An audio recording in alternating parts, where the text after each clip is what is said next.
நல்லா சாஃப்டாக மாய்ஸ்டாக அப்படியே வாயில் வச்சு அப்படியே கரைஞ்சி வயிற்றுக்குள்ளே போகிற மாதிரி ஒரு சூப்பரான இட்லிக்கு ஒரு சில டிப்ஸு ஷேர் பண்ணியிருக்கேங்க. இட்லி அரிசி விட 5020 அரிசி நல்லா பசந்தையாக சூப்பராக இருக்குங்க. 5 பங்கு 5020 அரிசிக்கு 1 பங்கு இந்த மாவு ஜவ்வரிசி எடுத்துக்கலாங்க. 5020 அரிசியும் இந்த மாவு ஜவ்வரிசியும் ஒன்றா கலந்து 3 மணி நேரம் ஊற வைக்கணுங்க. அரிசி ஊற வைக்கிற சமயத்திலேயே நம்ம வெந்தயத்தை தனியாக அலசிட்டு அதையும் 3 மணி நேரம் ஊற வைக்கணும்.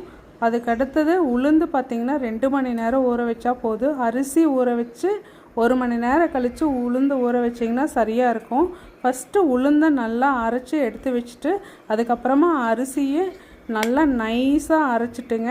அரிசியை எடுக்க போகிற ஓரத்தில் உப்பையும் வெந்தயத்தையும் சேர்த்தி அதை எடுத்து வச்சு அந்த ஹீட்டு கொஞ்சம் போனதுக்கப்புறமா கலந்து நல்லா ஃபெர்மெண்ட் ஆனதுக்கப்புறம் செஞ்சிங்கன்னா சூப்பராக இருக்குது. கண்டிப்பாக ட்ரை பண்ணி